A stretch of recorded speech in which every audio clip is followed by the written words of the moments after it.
क्या आपने कभी सोचा है कि कोई भविष्यवक्ता परमेश्वर से क्यों भागेगा? योना 1:2 हमें बताता है कि परमेश्वर ने योना से नीनवे जाने को कहा था, लेकिन अधिकांश लोग मानते हैं कि योना डर गया था। परंतु सच्चाई यह है कि योना नफरत से भरा हुआ था। इस कहानी में हम 3 चरणों में आगे बढ़ेंगे। पहले हम जानेंगे कि नीनवे कैसा शहर था। फिर हम समझेंगे कि योना ने भागने का फैसला क्यों किया। अंत में हम देखेंगे कि परमेश्वर की योजना कैसे हर विरोध से बड़ी है। और जब हम इस पहली परत को समझ लेंगे, तब असली कहानी शुरू होगी। योना एक इब्री भविष्यवक्ता था। वह इस्राएल के लिए परमेश्वर का संदेशवाहक था। उसने पहले भी परमेश्वर की आवाज सुनी थी। दूसरा, राजाओं 14:25 में उसका नाम दर्ज है। वह यारोबाम के समय में भविष्यवाणी करता था। योना अमित्तै का पुत्र था। वह गत-हेपेर नामक स्थान से था। यह गलील क्षेत्र में स्थित था। योना एक सम्मानित व्यक्ति था। लोग उसे जानते थे। वह परमेश्वर का विश्वास योग्य सेवक माना जाता था। एक दिन परमेश्वर की वाणी योना के पास आई। परमेश्वर ने कहा, उठो, नीनवे महानगर को जाओ, उसके विरुद्ध प्रचार करो, क्योंकि उनकी दुष्टता मेरे सामने आ पहुंची है। यह साधारण आदेश नहीं था। नीनवे अश्शूर साम्राज्य की राजधानी थी। यह उस समय की सबसे शक्तिशाली सभ्यता थी। अश्शूरी लोग अपनी क्रूरता के लिए जाने जाते थे। वे युद्ध में शत्रुओं को जीवित जला देते थे। वे बंदियों की खाल उधेड़ लेते थे। उनके राजा अपनी विजय के बारे में दीवारों पर लिखवाते थे। वे गर्व से बताते और थे कि उन्होंने कितने लोगों को मारा। इस्राएल के लोग अश्शूरियों से घृणा करते थे। अश्शूर उनका सबसे बड़ा शत्रु था। यह राष्ट्र इस्राएल के लिए लगातार खतरा था। कुछ दशकों बाद अश्शूर इस्राएल के उत्तरी राज्य को नष्ट कर देगा। वे लोगों को बंधुआई में ले जाएंगे। वे शहरों को जला देंगे। इस्राएली परिवारों को तितर-बितर कर देंगे। योना यह सब जानता था। वह इतिहास जानता था। वह भविष्यवाणियां समझता था। उसे पता था कि अश्शूर एक दिन उसके लोगों को नष्ट करेगा। अब परमेश्वर उससे कह रहा था कि जाओ और नीनवे को चेतावनी दो। योना तुरंत समझ गया कि इसका क्या अर्थ है।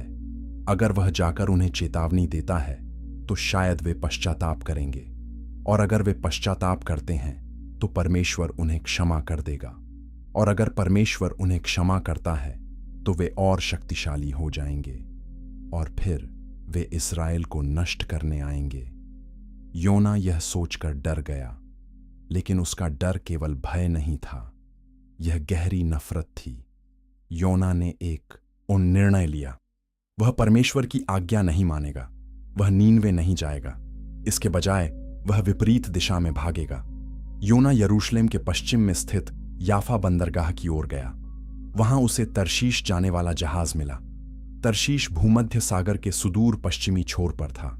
संभवतः यह आधुनिक स्पेन के क्षेत्र में था। यह इज़राइल से जितना दूर जा सकते हैं उतना दूर था। योना ने जहाज का किराया चुकाया। वह जहाज में सवार हुआ। वह सोच रहा था कि शायद परमेश्वर की उपस्थिति से दूर जा सकता है, लेकिन भजन संहिता 139 हमें सिखाता है कि परमेश्वर से छिपना असंभव है। कोई स्थान उसकी उपस्थिति से परे नहीं है। स्वर्ग में वह है, अधोलोक में भी वह है, समुद्र की गहराइयों में भी वह मौजूद है। योना यह सब जानता था। वह भविष्यवक्ता था, फिर भी वह भाग रहा था। यह दिखाता है कि मनुष्य का हृदय कितना जटिल है। हम जानते हैं कि क्या सही है, फिर भी हम अपने पूर्वाग्रहों को चुनते हैं। जहाज ने समुद्र में प्रवेश किया। योना जहाज के निचले भाग में चला गया। वह लेट गया और गहरी नींद में सो गया। यह नींद पलायन की नींद थी। यह जिम्मेदारी से भागने की नींद थी। योना सोच रहा था कि अब सब ठीक हो जाएगा, लेकिन परमेश्वर की योजना अभी शुरू ही हुई थी। योना को नहीं पता था कि आगे क्या होने वाला है। वह नहीं जानता था कि उसकी अवज्ञा दूसरों को कैसे प्रभावित करेगी, और वह निश्चित रूप से यह नहीं जानता था कि परमेश्वर उसे सिखाने के लिए क्या करेगा। योना की यात्रा अभी शुरू हुई थी और सबक आने वाले थे। चैप्टर 2। समुद्र में तूफान और नाविकों का भय। योना सो रहा था, लेकिन परमेश्वर जाग रहा था। योना 1:4 कहता है कि परमेश्वर ने एक प्रचंड वायु चलाई। यह साधारण तूफान नहीं था, यह अलौकिक घटना थी। लहरें इतनी ऊंची उठने लगीं कि जहाज टूटने को था। जहाज हिंसक रूप से हिल रहा था। पानी हर तरफ से आ रहा था। नाविक घबरा गए। ये अनुभवी लोग थे। उन्होंने जीवन भर समुद्र में काम किया था। उन्होंने कई तूफान देखे थे, लेकिन यह कुछ अलग था। यह असाधारण था। नाविक विभिन्न राष्ट्रों से थे। वे विभिन्न देवताओं में विश्वास करते थे।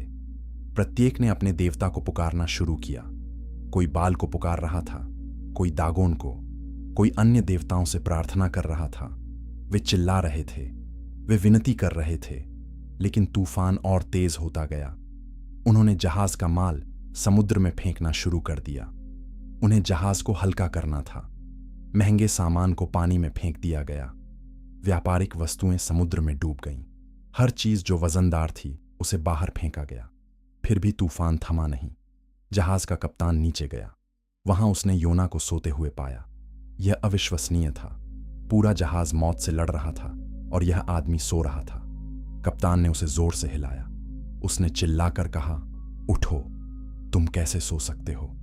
अपने देवता को पुकारो। शायद वह हम पर दया करे। शायद हम नाश न हो। कप्तान एक मूर्ति पूजक था। फिर भी वह समझ रहा था कि यह दैवीय हस्तक्षेप है। नाविकों ने आपस में कहा, चलो हम चिट्ठी डालें, देखें कि यह विपत्ति किसके कारण आई है। प्राचीन संसार में लोग मानते थे कि चिट्ठी से सत्य पता चलता है। वे विश्वास करते थे कि देवता चिट्ठी को नियंत्रित करते हैं। नीति वचन 16:33 कहता है कि चिट्ठी परमेश्वर की इच्छा प्रकट करती है। उन्होंने चिट्ठियां डालीं। चिट्ठी योना के नाम पर निकली। सभी ने योना की ओर देखा। उनकी आंखों में भय था, उनकी आंखों में क्रोध भी था। नाविकों ने योना से सवाल पूछना शुरू किया। हमें बता कि यह विपत्ति किसके कारण है। तेरा उद्यम क्या है? तू कहां से आया है? तेरा देश कौन सा है? तू किस जाति का है? योना के पास कोई विकल्प नहीं था। उसे सच बताना पड़ा। उसने कहा, मैं इब्री हूं। मैं यहोवा से डरता हूं। वह स्वर्ग का परमेश्वर है। उसी ने समुद्र और स्थल को बनाया है। यह एक शक्तिशाली स्वीकारोक्ति थी। योना ने घोषणा की कि उसका परमेश्वर सबका सृष्टा है। फिर योना ने उन्हें बताया कि वह अपने परमेश्वर से भाग रहा है। नाविक और भी डर गए। उन्होंने कहा, तूने यह क्या किया? वे समझ गए कि योना ने कुछ भयानक किया है। वे जानते थे कि यह कोई साधारण विद्रोह नहीं है। एक व्यक्ति जो कहता है कि उसका परमेश्वर ने सब कुछ बनाया है और फिर उस परमेश्वर से भागता है। यह बहुत गंभीर था। समुद्र और अधिक उग्र होता गया। लहरें और ऊंची हो रही थीं। मौत निकट आ रही थी। नाविकों ने योना से पूछा, हम तेरे साथ क्या करें? कैसे यह समुद्र शांत हो? बता हमें। योना ने उत्तर दिया, मुझे उठाकर समुद्र में फेंक दो, तब समुद्र शांत हो जाएगा, क्योंकि मैं जानता हूं कि यह भारी आंधी तुम पर मेरे ही कारण आई है। यह आत्मत्याग का क्षण था। योना जानता था कि वह दोषी है। वह जानता था कि उसकी अवज्ञा दूसरों को मार रही है। उसने अपनी जान देने का फैसला किया। लेकिन नाविक अच्छे लोग थे। उन्होंने पहले जहाज को किनारे की ओर खेने की कोशिश की। वे एक निर्दोष व्यक्ति की हत्या नहीं करना चाहते थे। भले ही वह अपने परमेश्वर से भाग रहा था। वे परवाह करते थे। वे दयालु थे। लेकिन समुद्र उनके विरुद्ध और भी भयंकर होता गया। उनके प्रयास विफल रहे। अंततः उन्होंने समझा कि कोई विकल्प नहीं है। आगे क्या होगा यह सोचकर ही रोंगटे खड़े हो जाते हैं। चैप्टर 3, योना का स्वीकार और बलिदान। नाविकों ने यहोवा की दुहाई दी। उन्होंने प्रार्थना की, हे यहोवा, विनती सुन। इस मनुष्य के प्राण के कारण हमारा नाश न हो। निर्दोष की हत्या का दोष हम पर न लगा, क्योंकि हे यहोवा, तूने जो चाहा वही किया है। यह उल्लेखनीय है। ये मूर्ति पूजक नाविक अब इस्राएल के परमेश्वर से प्रार्थना कर रहे थे। वे अपने देवताओं को छोड़ चुके थे। उन्होंने देख लिया था कि यहोवा ही सच्चा परमेश्वर है। केवल वही समुद्र को नियंत्रित कर सकता है। केवल वही जीवन और मृत्यु का स्वामी है। उन्होंने योना को उठाया। उन्होंने उसे समुद्र में फेंक दिया। तुरंत एक चमत्कार हुआ। समुद्र अपने क्रोध से शांत हो गया। लहरें थम गईं, हवा रुक गई, जल स्थिर हो गया। यह पूर्ण शांति थी। तूफान गायब हो गया, जैसे कभी था ही नहीं। जहाज अब सुरक्षित था। नाविक आश्चर्यचकित थे। वे स्तब्ध थे। उन्होंने अभी अभी परमेश्वर की शक्ति देखी थी। योना 1:16 हमें बताता है कि उन मनुष्यों ने यहोवा से अत्यंत भय खाया। उन्होंने यहोवा को बलि चढ़ाई। उन्होंने मन्नतें मानी। ये लोग जो कुछ घंटे पहले तक मूर्ति पूजक थे, अब विश्वासी बन गए थे। उन्होंने अपना जीवन यहोवा को समर्पित कर दिया। यह पहला परिवर्तन है जो योना की कहानी में घटता है। योना भागने की कोशिश कर रहा था, लेकिन उसकी अवज्ञा इन अन्य जातियों के उद्धार का साधन बनी। परमेश्वर बुराई से भी भलाई निकाल सकता है। योना समुद्र में डूब रहा था। पानी उसके चारों ओर था। वह नीचे जा रहा था, गहराई में जा रहा था। अंधकार बढ़ता जा रहा था। योना ने सोचा कि यह उसका अंत है। वह मरने वाला है। उसने अपने परमेश्वर की अवज्ञा की थी और अब परिणाम भुगत रहा था। जल उसके ऊपर बंद हो गया। समुद्री घास उसके सिर में लिपट गई। वह समुद्र की जड़ तक पहुंच गया, पहाड़ों की नींव तक। लेकिन परमेश्वर ने योना को मरने नहीं दिया। यहोवा ने एक बड़ी मछली तैयार की थी। कुछ अनुवाद इसे व्हेल कहते हैं, कुछ कहते हैं विशाल मछली। इब्रानी शब्द सिर्फ बड़ी समुद्री जीव को दर्शाता है। परमेश्वर ने इस प्राणी को बनाया था। उसने इसे वहां भेजा था, सही समय पर, सही स्थान पर। मछली ने योना को निगल लिया। योना मछली के पेट में चला गया। वहां अंधकार था, वहां दुर्गंध थी, वहां नमी थी, लेकिन योना जीवित था। योना 3 दिन और 3 रात मछली के पेट में रहा। यह संख्या बाइबल में महत्वपूर्ण है। 3 दिन परिवर्तन की अवधि है। 3 दिन परीक्षा की अवधि है। यीशु ने बाद में इस घटना की ओर संकेत किया। मत्ती 12:40 में उसने कहा कि जैसे योना 3 दिन और 3 रात मछली के पेट में रहा, वैसे ही मनुष्य का पुत्र 3 दिन और 3 रात पृथ्वी के भीतर रहेगा। योना की कहानी मसीह की मृत्यु और पुनरुत्थान उनकी छाया थी। मछली के पेट में योना ने गहराई से सोचा। उसके पास करने को कुछ नहीं था, कोई विकल्प नहीं था, कोई पलायन नहीं था। वह परमेश्वर की उपस्थिति से नहीं भाग सकता था। वह केवल सोच सकता था, केवल महसूस कर सकता था, केवल प्रार्थना कर सकता था। अंधकार में योना का हृदय बदलने लगा। वह समझने लगा कि उसने क्या किया है। वह देखने लगा कि उसका पूर्वाग्रह कितना गलत था, और वह परमेश्वर की दया को नए तरीके से समझने लगा। नाविक बच गए थे। वे नए विश्वास के साथ अपने घरों की ओर जा रहे थे। योना जीवित था, लेकिन गहरे अंधकार में बंद था, और परमेश्वर की योजना आगे बढ़ रही थी। अभी और भी बहुत कुछ घटने वाला था। योना का सबक अभी पूरा नहीं हुआ था। चैप्टर 4, महान मछली और अंधकार में प्रार्थना। मछली के पेट में योना ने परमेश्वर से प्रार्थना की। योना अध्याय 2 उसकी संपूर्ण प्रार्थना दर्ज करता है। यह बाइबल की सबसे सुंदर प्रार्थनाओं में से एक है। यह गहरे संकट से की गई प्रार्थना है। यह निराशा से उम्मीद तक की यात्रा है। योना ने कहा, मैंने संकट में यहोवा की दुहाई दी। उसने मुझे उत्तर दिया। अधोलोक के गर्भ में से मैंने चिल्लाकर दुहाई दी, तूने मेरी सुन ली। योना ने स्वीकार किया कि परमेश्वर ने उसे गहराई में डाला था। समुद्र की थाह में धाराओं ने उसे घेर लिया था। परमेश्वर की सब लहरें और तरंगें उसके ऊपर से बह गईं। योना समझ गया कि यह सब परमेश्वर की ओर से था। यह दंड था, यह अनुशासन था। लेकिन योना ने हार नहीं मानी। उसने कहा, मैं तेरी पवित्र भवन की ओर फिर ताकूंगा। यह विश्वास की घोषणा थी। यरूशलेम का मंदिर बहुत दूर था। योना समुद्र की गहराई में था। फिर भी वह विश्वास करता था कि परमेश्वर उसे देख रहा है। योना ने वर्णन किया कि कैसे जल ने उसके प्राण को घेर लिया। गहरा सागर उसके चारों ओर था। समुद्री घास उसके सिर में लिपटी थी। वह पहाड़ों की जड़ तक डूब गया। पृथ्वी के बैंडे उस पर सदा के लिए बंद हो गए। यह मृत्यु का वर्णन है। यह कब्र का चित्रण वो है। योना कब्र में चला गया था, लेकिन तब उसने कहा, फिर भी हे मेरे परमेश्वर यहोवा, तूने मेरा प्राण गड्ढे में से उबार लिया। यह पुनरुत्थान का वर्णन है। जब योना का प्राण मूर्छित हो रहा था, तब उसने यहोवा को स्मरण किया। उसकी प्रार्थना परमेश्वर तक पहुंची, पवित्र मंदिर तक पहुंची। योना ने कहा, जो लोग व्यर्थ वस्तुओं पर मन लगाते हैं, वे अपनी करुणा का आधार छोड़ देते हैं। यह मूर्ति पूजा के विरुद्ध कथन था। योना जानता था कि मूर्तियां झूठी हैं, केवल यहोवा सच्चा है, केवल वही बचा सकता है। योना ने घोषणा की, परंतु मैं ऊंचे शब्द से धन्यवाद करके तुझे बलि चढ़ाऊंगा। जो मन्नत मैंने मानी है उसे पूरी करूंगा। उद्धार यहोवा ही से होता है। यह अंतिम वाक्य पूरी बाइबल के सबसे महत्वपूर्ण वाक्यों में से एक है। उद्धार यहोवा ही से होता है।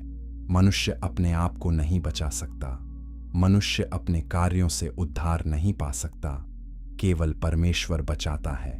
यह अनुग्रह का सिद्धांत है। यह सुसमाचार का ओ हृदय है। योना ने समुद्र की गहराई में यह सत्य सीखा। उसने गहरे संकट में इसे समझा। वह जान गया कि जीवन परमेश्वर का उपहार है। तब यहोवा ने मछली को आज्ञा दी। मछली ने योना को स्थल पर उगल दिया। योना समुद्र तट पर पड़ा था। वह जीवित था। उसे दूसरा मौका मिला था। उसकी त्वचा संभवतः मछली के पाचन रस से प्रभावित थी। वह कमजोर था। वह थका हुआ था, लेकिन वह जीवित था। परमेश्वर ने उसे मार नहीं डाला। परमेश्वर ने उसे त्याग नहीं दिया। परमेश्वर ने उसे बचाया। यह मछली क्या थी? कुछ लोग कहते हैं यह शार्क थी, कुछ कहते हैं व्हेल, कुछ कहते हैं यह चमत्कारी रूप से बनाया गया प्राणी था। सच तो यह है कि हम निश्चित नहीं जानते। परमेश्वर प्रकृति का स्वामी है। वह किसी भी प्राणी को अपने उद्देश्य के लिए उपयोग कर सकता है। जो महत्वपूर्ण है वह यह नहीं कि मछली क्या थी। महत्वपूर्ण यह है कि परमेश्वर ने क्या किया। परमेश्वर ने अपने विद्रोही भविष्यवक्ता को बचाया।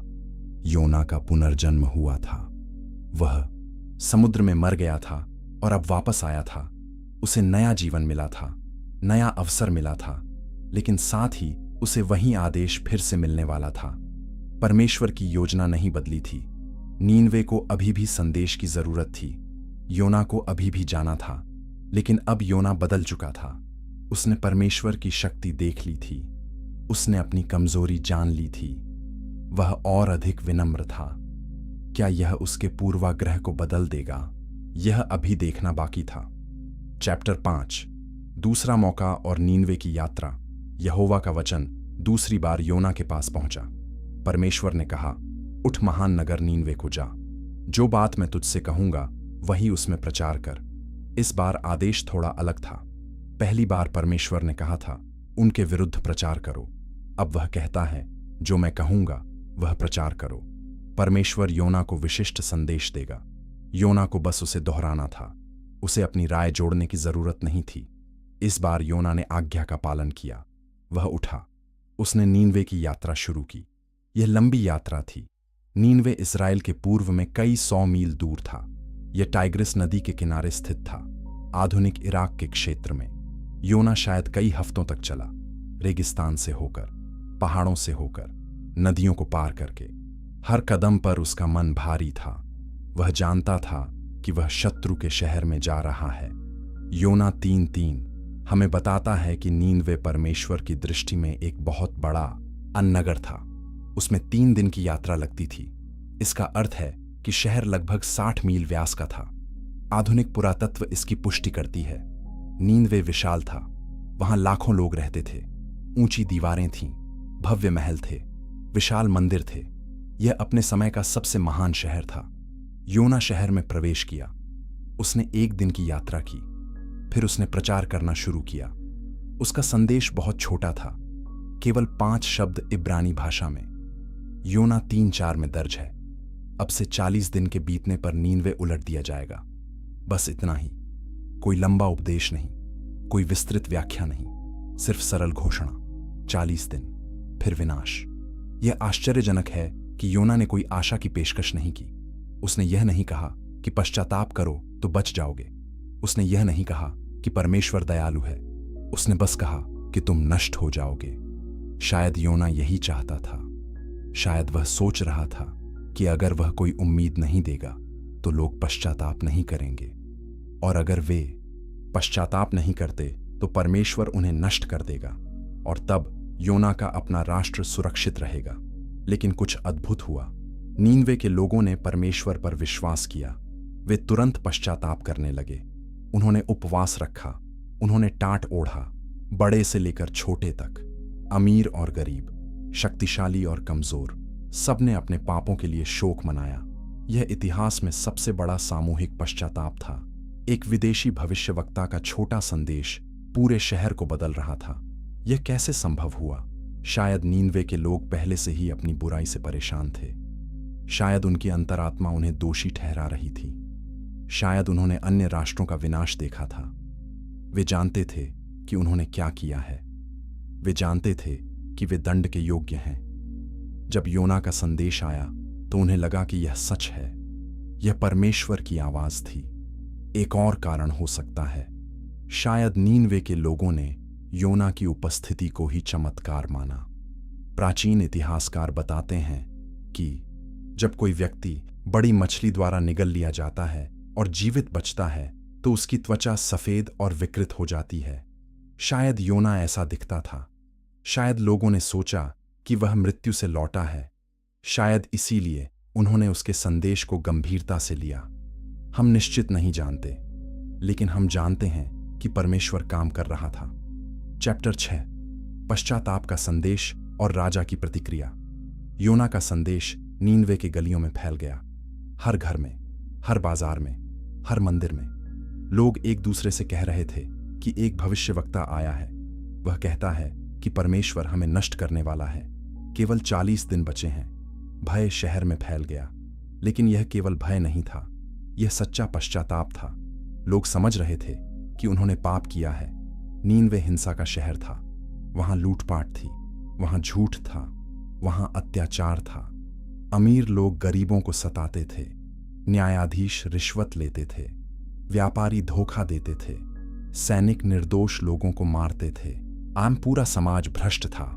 और अब परमेश्वर कह रहा था कि बहुत हो गया, समय आ गया है। यह बात राजा के पास पहुंची। अश्शूर का राजा अपने सिंहासन पर बैठा था। जब उसने यह समाचार सुना तो वह अपने सिंहासन से उठा। उसने अपने शाही वस्त्र उतार दिए, उसने टाट ओढ़ा, वह राख में बैठ गया। यह अविश्वसनीय था। विश्व का सबसे शक्तिशाली राजा विनम्र हो रहा था। वह जो हजारों सैनिकों को आदेश देता था, अब एक विदेशी परमेश्वर के सामने झुक रहा था। राजा ने एक घोषणा जारी की। उसने पूरे शहर में घोषणा कराई।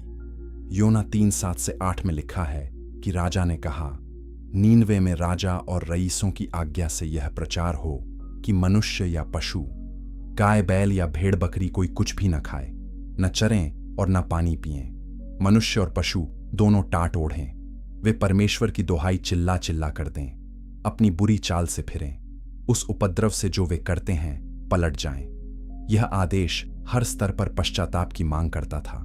केवल धार्मिक अनुष्ठान नहीं, केवल उपवास नहीं, बल्कि जीवन में वास्तविक परिवर्तन, बुरी चाल छोड़ना, हिंसा त्यागना, उपद्रव से दूर होना। यह सतही धार्मिकता नहीं थी, यह हृदय का परिवर्तन था। राजा समझ गया था कि परमेश्वर बाहरी दिखावे से संतुष्ट नहीं होता, वह आंतरिक सच्चाई चाहता है। राजा ने आशा व्यक्त की। उसने कहा, क्या जाने परमेश्वर दया करे और अपनी इच्छा बदल दे। क्या जाने वह अपने भड़के हुए कोप से फिर जाए और हम नाश न हो। राजा जानता था कि वह दया की मांग नहीं कर सकता, उसे कोई अधिकार नहीं था, लेकिन वह आशा कर सकता था, वह विनती कर सकता था। शायद परमेश्वर करुणा करेगा। यह बहुत महत्वपूर्ण है। राजा ने नहीं कहा कि हम इतना अच्छा करेंगे कि परमेश्वर को हमें बचाना पड़ेगा। उसने नहीं कहा कि हमारे पश्चाताप से हम बचने का हक पालेंगे। उसने कहा, क्या जाने परमेश्वर दया करे। वह समझ रहा था कि उद्धार परमेश्वर की दया पर निर्भर है, मनुष्य के कर्मों पर नहीं। यह सच्ची धार्मिक समझ है। पूरा नीनवे बदल गया। गलियों में रोना था, प्रत्येक घर में प्रार्थना थी। लोग अपने पापों को स्वीकार कर रहे थे। जिन्होंने चोरी की थी वे लौटा रहे थे, जिन्होंने झूठ बोला था वे सच कह रहे थे, जिन्होंने हिंसा की थी वे शांति खोज रहे थे। शहर का नैतिक स्वरूप बदल रहा था। यह केवल धार्मिक अनुष्ठान नहीं था, यह सामाजिक क्रांति थी। चैप्टर 7, पूरे शहर का परिवर्तन। नीनवे के लोग गंभीर थे। वे सचमुच बदलना चाहते थे। टाट एक मोटा और खुरदरा कपड़ा था। इसे पहनना बहुत असुविधाजनक था। यह शोक और पश्चाताप का प्रतीक था। अमीर लोग जो रेशम पहनते थे अब टाट ओढ़ रहे थे। अधिकारी जो सुंदर वस्त्र पहनते थे अब साधारण टाट में थे। यहां तक कि जानवरों पर भी टाट डाला गया। यह दिखाता था कि पूरी सृष्टि पश्चाताप में शामिल थी। लोग उपवास कर रहे थे, कोई भोजन नहीं, कोई पानी नहीं। यह कठिन था, विशेष रूप से गर्म मध्य पूर्वी जलवायु में। लेकिन वे गंभीर थे। वे परमेश्वर को दिखाना चाहते थे कि वे सच में पछता रहे हैं। उपवास शारीरिक इच्छाओं को नकारना है। यह दिखाता है कि आत्मिक बातें अधिक महत्वपूर्ण हैं। सबसे महत्वपूर्ण बात यह थी कि लोग अपना व्यवहार बदल रहे थे। राजा की घोषणा ने कहा था कि बुरी चाल से फिरो, हिंसा छोड़ो। यह केवल कहने की बात नहीं थी, लोग वास्तव में बदल रहे थे। व्यापारी ईमानदार होने लगे, न्यायाधीश न्यायपूर्ण निर्णय देने लगे, अमीर लोग गरीबों की मदद करने लगे, सैनिकों ने हिंसा रोक दी। यह परिवर्तन एक दिन में नहीं हुआ, लेकिन यह शुरू हो गया। पूरे समाज में नई भावना आ गई। भय का माहौल था, लेकिन आशा भी थी। लोग जानते थे कि उन्होंने बुरा किया है, लेकिन वे आशा करते थे कि परमेश्वर दयालु हो सकता है। वे प्रार्थना कर रहे थे, वे रो रहे थे, वे विनती कर रहे थे। परमेश्वर ने देखा। योना 3:10 कहता है कि जब परमेश्वर ने उनके कामों को देखा कि वे अपनी बुरी चाल से फिर रहे हैं, तो परमेश्वर ने पछताया। परमेश्वर ने अपनी वह बुराई जो उन पर लाने की ठानी थी, उसको न किया। परमेश्वर ने अपना मन बदल दिया। नहीं कि परमेश्वर ने गलती की थी, बल्कि परमेश्वर दयालु है। जब लोग सचमुच पश्चाताप करते हैं तो वह क्षमा करता है। यह बाइबल का एक महत्वपूर्ण सिद्धांत है। परमेश्वर धमकियां इसलिए देता है ताकि लोग पश्चाताप करें। वह वास्तव में लोगों को नष्ट करना नहीं चाहता। वह चाहता है कि वे बदलें और जीवित रहें। यिर्मयाह 18:7-8 में परमेश्वर कहता है कि यदि मैं किसी जाति के विषय में कहूं कि मैं उसे उखाड़ूंगा और ढा दूंगा और नष्ट करूंगा, परंतु यदि वह जाति मुझसे पाप करना छोड़ दे, तो मैं उस विपत्ति के विषय पछताऊंगा। नीनवे बच गया। परमेश्वर ने शहर को नष्ट नहीं किया, लाखों लोगों का जीवन बचा। परिवार सुरक्षित रहे, बच्चे बड़े होंगे। यह महान विजय थी। यह अद्भुत करुणा थी। परमेश्वर की दया सीमा से परे थी। उसने अपने शत्रुओं को भी बचाया, लेकिन एक व्यक्ति खुश नहीं था, योना। वह जो संदेश लेकर आया था, वह परिणाम से नाखुश था। वह चाहता था कि नीनवे नष्ट हो। वह चाहता था कि परमेश्वर न्याय करे। उसने दया नहीं चाही थी। अब जब परमेश्वर ने दया दिखाई तो योना क्रोधित हो गया। और यहीं से कहानी का सबसे महत्वपूर्ण भाग शुरू होता है। चैप्टर 8, योना का क्रोध और परमेश्वर से बहस। योना 4:1 हमें बताता है कि योना को यह बहुत बुरा लगा। वह बहुत क्रोधित हुआ। यह आश्चर्यजनक है। नीनवे के लाखों लोग बचाए गए और योना नाराज है। एक पूरे शहर ने पश्चाताप किया और योना गुस्से में है। यह दिखाता है कि योना का हृदय कितना कठोर था, उसका पूर्वाग्रह कितना गहरा था। योना ने परमेश्वर से प्रार्थना की, लेकिन यह धन्यवाद की प्रार्थना नहीं थी, यह शिकायत थी। योना ने कहा, हे यहोवा, जब मैं अपने देश में था तब क्या मैं यही बात न कहता था? इसी कारण मैंने तेरी आज्ञा सुनते ही तरशीश को भाग जाने के लिए फुर्ती की। योना स्वीकार कर रहा था कि उसने इसीलिए भागने की कोशिश की थी। वह जानता था कि परमेश्वर दयालु है। वह डरता था कि परमेश्वर नीनवे को क्षमा कर देगा। योना ने आगे कहा, क्योंकि मैं जानता था कि तू अनुग्रहकारी और दयालु परमेश्वर है। तू विलंब से कोप करने वाला और अति करुणामय है। तू दुख देने से प्रसन्न नहीं होता। यह शब्द निर्गमन 34:6 से हैं, जहां परमेश्वर ने मूसा पर अपना चरित्र प्रकट किया था। योना शास्त्र को जानता था। वह परमेश्वर के स्वभाव को समझता था, लेकिन वह इससे खुश नहीं था। वह चाहता था कि परमेश्वर केवल न्यायी हो, केवल दंड देने वाला हो। यहां योना की समस्या स्पष्ट होती है। वह एक संकीर्ण राष्ट्रवादी था। वह सोचता था कि परमेश्वर केवल इस्राएल का है। वह चाहता था कि परमेश्वर इस्राएल के शत्रुओं को नष्ट करे। उसे यह विचार बर्दाश्त नहीं था कि परमेश्वर अन्य जातियों से प्रेम करता है। वह नहीं देख पाता था कि परमेश्वर पूरी सृष्टि का स्वामी है, सभी लोगों का पिता है। योना ने परमेश्वर से कहा, अब हे यहोवा, मेरा प्राण ले ले, क्योंकि मेरे लिए जीवित रहने से मर जाना ही अच्छा है। यह आत्मघाती इच्छा थी। योना इतना निराश था कि वह मरना चाहता था। वह जीवन से ज्यादा मृत्यु को पसंद कर रहा था। क्यों? क्योंकि परमेश्वर ने उसके शत्रुओं पर दया की। यह दिखाता है कि नफरत कितनी विनाशकारी है। यह न केवल दूसरों को हानि पहुंचाती है, बल्कि स्वयं को भी नष्ट करती है। परमेश्वर ने योना से पूछा, तेरा जो क्रोध भड़का है, क्या वह उचित है? यह धीरे और शांत प्रश्न था। परमेश्वर योना पर चिल्ला नहीं रहा था। वह उसे दंड नहीं दे रहा था। वह उससे सवाल पूछ रहा था। वह योना को सोचने का मौका दे रहा था। क्या तुम्हारा गुस्सा सही है? क्या तुम्हारे पास क्रोधित होने का अधिकार है? योना ने कोई उत्तर नहीं दिया। इसके बजाय वह नगर से बाहर चला आ गया। उसने नगर के पूर्व दिशा में एक जगह बनाई। वहां उसने छाया में बैठकर देखने लगा कि नगर का क्या होता है। शायद योना अभी भी आशा कर रहा था कि परमेश्वर अपना मन बदलेगा। शायद वह सोच रहा था कि 40 दिन पूरे होने पर परमेश्वर नीनवे को नष्ट कर देगा। वह प्रतीक्षा कर रहा था, देख रहा था, लेकिन परमेश्वर के पास योना के लिए एक और सबक था। एक दृश्य पाठ, एक जीवित उदाहरण जो योना को उसके हृदय की सच्चाई दिखाएगा। चैप्टर 9, अरंडी का पौधा और योना का सबक। परमेश्वर यहोवा ने एक अरंडी का पौधा उगाया। यह पौधा योना के ऊपर बढ़ा। इसने उसके सिर पर छाया की। यह उसकी बेचैनी दूर करने के लिए था। योना इस पौधे से बहुत प्रसन्न हुआ। मध्य पूर्व में धूप बहुत तेज होती है। गर्मी असहनीय हो सकती है। यह पौधा राहत दे रहा था। योना आराम से बैठा था। उसे ठंडक मिल रही थी। वह खुश था। लेकिन अगले दिन भोर को परमेश्वर ने एक कीड़ा भेजा। कीड़े ने पौधे को ऐसा काटा कि वह सूख गया।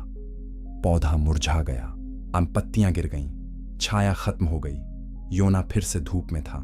सूर्य उदय हुआ और परमेश्वर ने पुरवाई बहाई, गर्म और शुष्क हवा, लू की तरह। सूर्य योना के सिर पर ऐसा लगा कि वह मूर्छित होने लगा। योना फिर से निराश हो गया। उसने अपने मन में कहा कि मेरे लिए जीवित रहने से मरना भी अच्छा है। यह दूसरी बार था जब योना मृत्यु की कामना कर रहा था। पहले जब परमेश्वर ने नीनवे को बचाया, अब जब उसका पौधा मर गया। योना का दृष्टिकोण विकृत था। उसके मूल्य गलत थे। वह लोगों की तुलना में पौधों की अधिक परवाह करता था। परमेश्वर ने योना से फिर पूछा, क्या यह उचित है कि तेरा क्रोध इस अरंडी के पौधे के कारण भड़का हो? योना ने इस बार जवाब दिया। उसने कहा, हाँ, यह उचित है।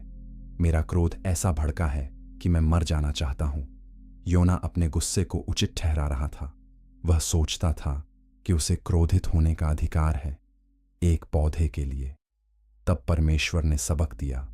उसने कहा, देख, तू उस अरंडी के पौधे के लिए तरस आए खाता है जिसके लिए तूने कुछ परिश्रम नहीं किया, न उसको बढ़ाया। वह एक रात में हुआ और दूसरी रात में नाश भी हो गया। फिर क्या यह उचित नहीं कि मैं नीनवे महानगर के लिए तरस खाऊं? यह बहुत स्पष्ट तर्क था। योना को एक पौधे से लगाव था जो उसने नहीं बनाया, जिसने केवल एक दिन उसे छाया दी। परमेश्वर का लगाव उन लोगों से था जिन्हें उसने बनाया, जिन्हें वह प्रेम करता है। परमेश्वर ने आगे कहा, जिसमें 1,20,000 से अधिक मनुष्य हैं जो अपने दाहिने बाएं हाथों में भेद नहीं कर सकते, और बहुत से घरेलू पशु भी हैं। यह विवरण महत्वपूर्ण है। नीनवे में 1,20,000 से अधिक लोग थे जो दाएं बाएं में भेद नहीं कर सकते। यह संभवतः छोटे बच्चों को दर्शाता है जो अभी नैतिक निर्णय लेना नहीं सीखे। अगर इतने बच्चे थे तो पूरी जनसंख्या लाखों में रही होगी। परमेश्वर कह रहा था कि इन लोगों में से बहुत से निर्दोष हैं, बच्चे जो अपने माता पिता के पापों के लिए जिम्मेदार नहीं, जानवर जो कुछ नहीं जानते, यहां तक कि वयस्क भी जो शायद अपने पापों को पूरी तरह नहीं समझते। क्या उन सभी को नष्ट किया जाना चाहिए? क्या उन पर दया नहीं की जानी चाहिए? यह सवाल योना के लिए था। यह प्रश्न हर युग के लिए है।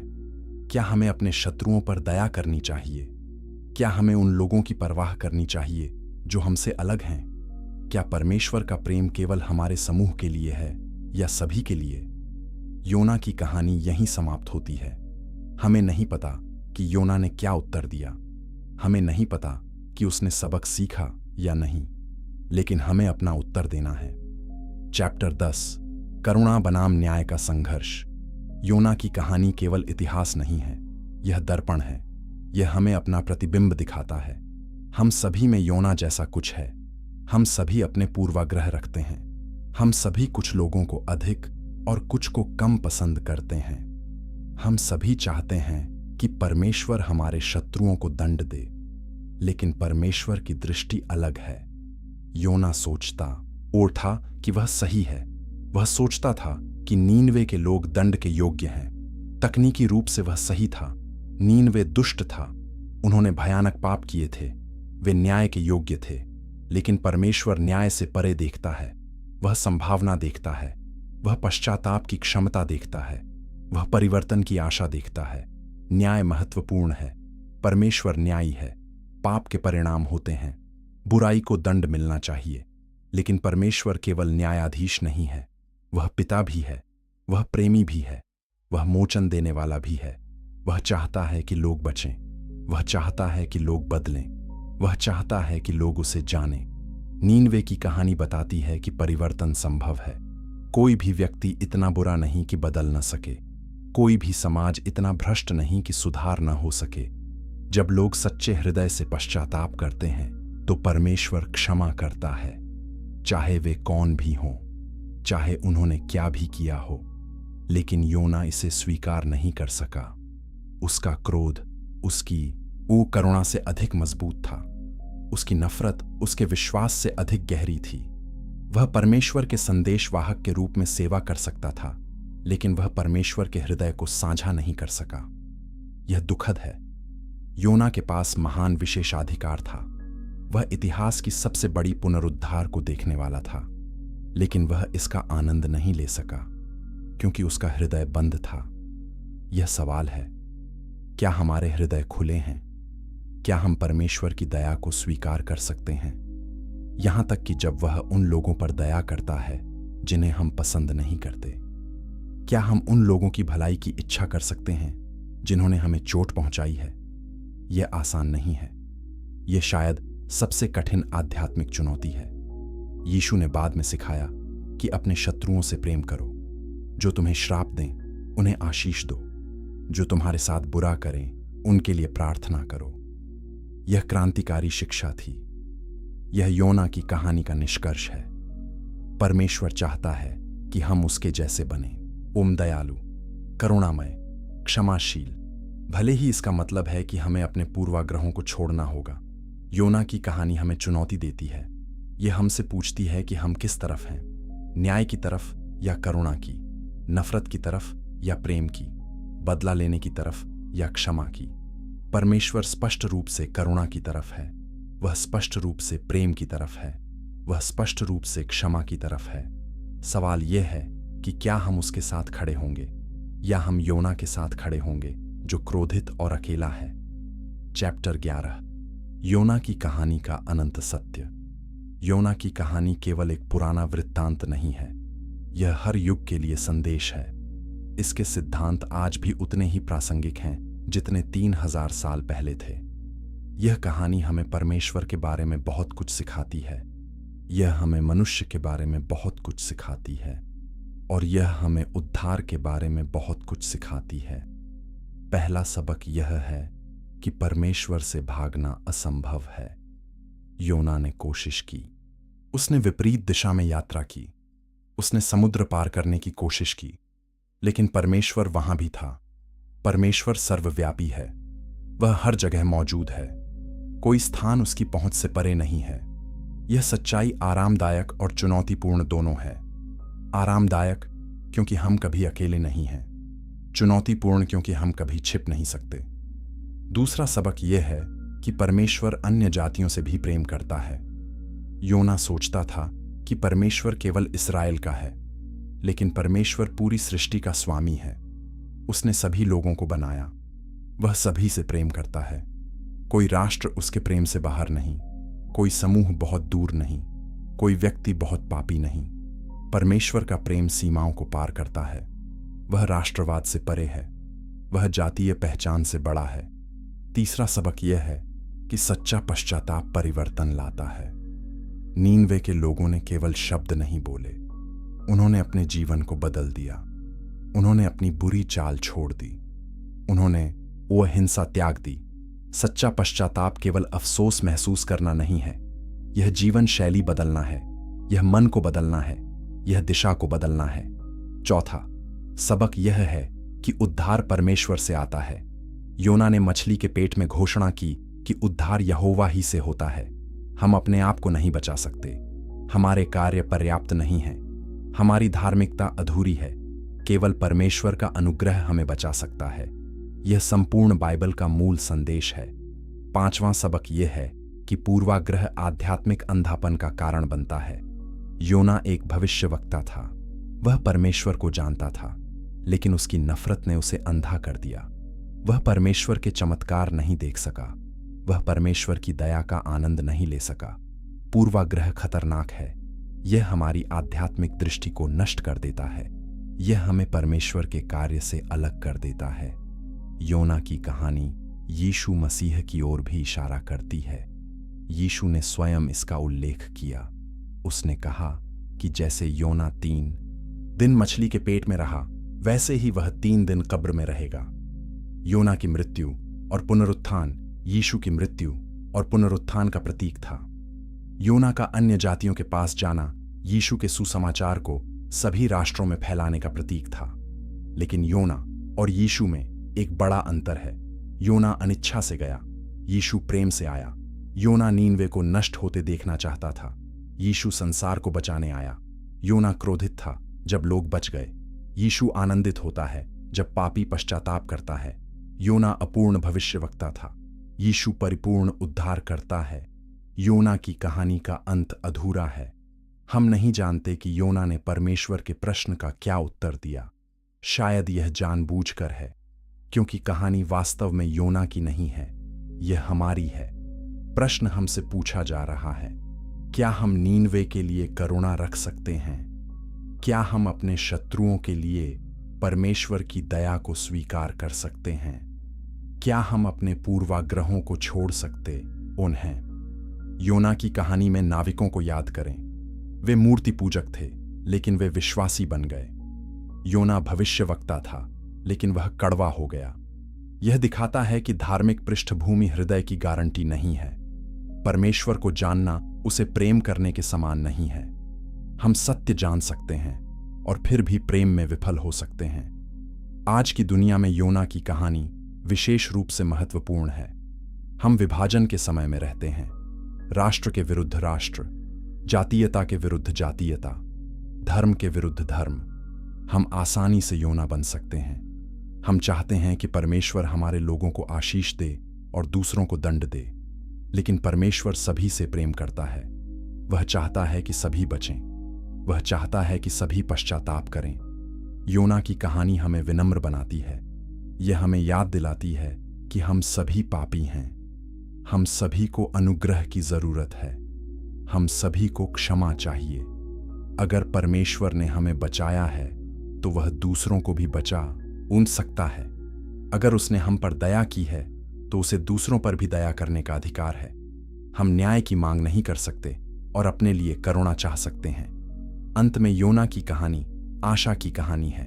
यह बताती है कि परमेश्वर हार नहीं मानता। वह अपने सेवकों पर भी नहीं, वह अपने शत्रुओं पर भी नहीं। वह धैर्यवान है, वह करुणामय है, वह दया से भरा है।